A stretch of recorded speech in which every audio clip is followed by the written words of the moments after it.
Welcome in, Niners faithful. Ain't anything quite like a walk-off loss on a standalone primetime game to really get that blood boiling. Am I right, Jose? How are you feeling tonight? Yeah, the blood is kind of boiling right now. There's a lot of there's so many things we could talk about this game. We could talk about that good start that the offense had and the great start that the defense had. And we could also talk about how that just went to shit in the second half. I remember last week you had asked a question saying what's going to do us worse going into the postseason or in these last couple of games of the regular season. You asked if eventually we were going to fall because of the secondary or the special teams. And the answer for this game was that secondary just had no answer for AJ Brown and Ryan Tannehill. I mean, anytime he wanted to get the ball to AJ Brown, he was getting it to him. And then when he wasn't getting it to him, the rest of the team was committing, stupid penalties. This secondary is just starting to piss me off, man. I mean, we're just so beat up at that position. If one guy could do that to us, you look at the rest of the teams in the NFC fighting for playoff spots. This secondary is just really, really, really bad. And I think that's really what ended up costing us the game. I know Jimmy Garoppolo had two pretty bad interceptions as well. We'll go into that as well. He did not have his best game, I didn't think. But let's just talk about it, man. What happened?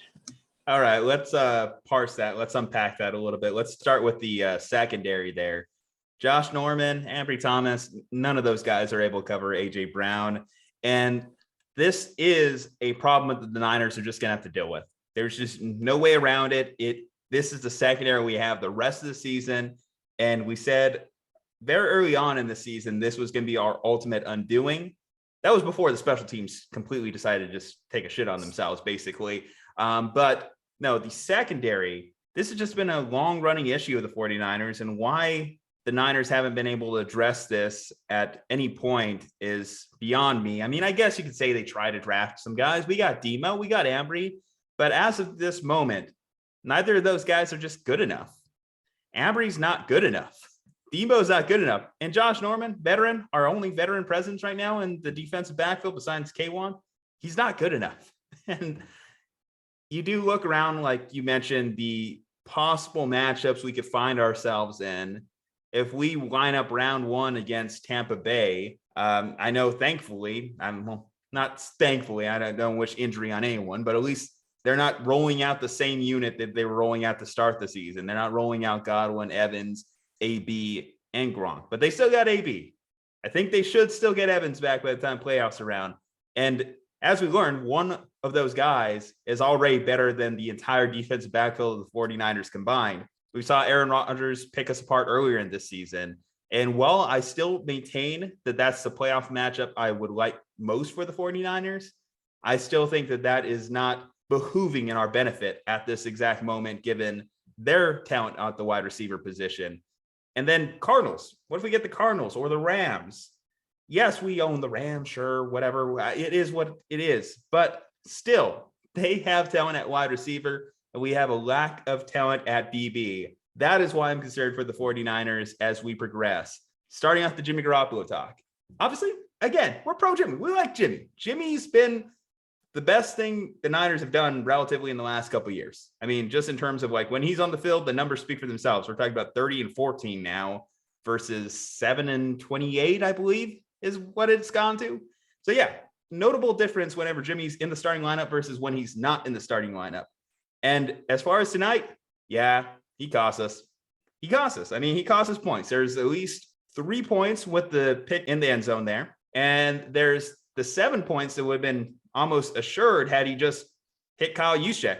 He hits Kyle Juszczyk. Kyle Juszczyk's probably running all the way to Santa Clara at this moment.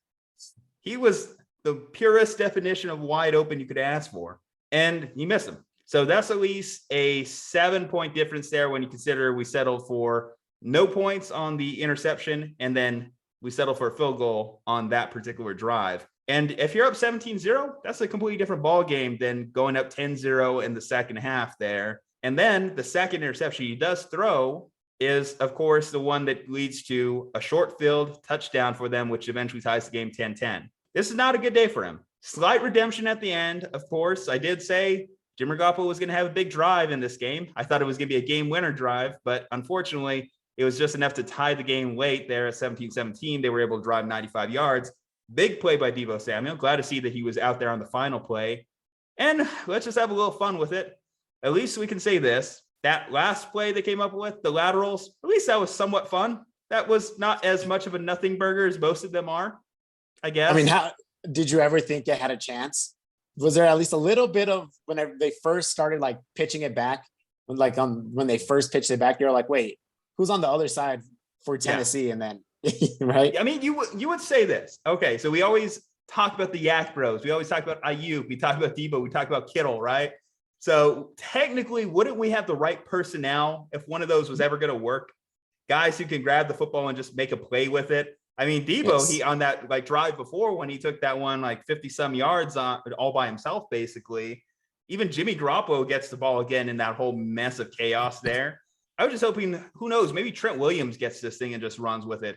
He's the best athlete on this team. He's the best player. He was the one that showed up consistently tonight, even though he got that bullshit penalty early on in the game, the one with the face mask, but the guy was charging at Jimmy unabated.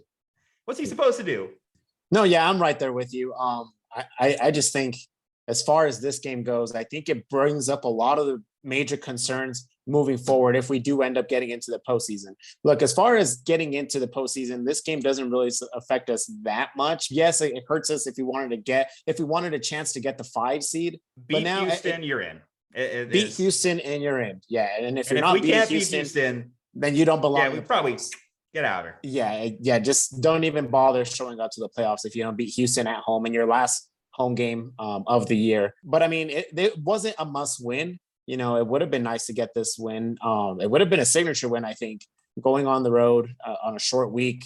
And then we also have to talk about some of the injuries. Azeez Al-Shaair seemed like he didn't get back into the game. Deebo, even you mentioned there on that 50-yard completion there, he looked a little bit bad. I don't know if he was just winded or just was actually banged up. I don't know if he irritated that groin again. I'm not too sure what ended up happening with him. He never went into the blue tent. That's why I don't think it was like a head injury, which is one of those things you worry about when the guy's like down like he was. And then I didn't see him necessarily like holding any particular body part. It looked like he got winded. It looked like he got the wind knocked out of him. That's the only thing I could think, because he did look like he was in pain, but he wasn't necessarily like favoring any particular body part. And like I said, the fact that he didn't go into the tent prior, I think is very telling. I think he'll be fine. Yeah, because at this point we just cannot afford to lose any more bodies. I mean, hopefully Drake Greenlaw comes back and helps out that defense. I'm assuming that Elijah Mitchell will be back now with about 10 days of rest that he'll have. I'm assuming that even if this game was on a Sunday, probably he might have been able to play. But since it was a short week on the road, you didn't want to get him out there. But look, Niners faithful, don't get too frustrated with this loss.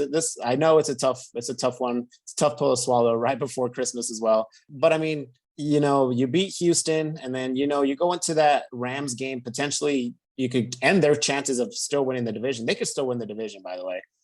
That's really not out of the realm here. So don't get too bummed out, guys.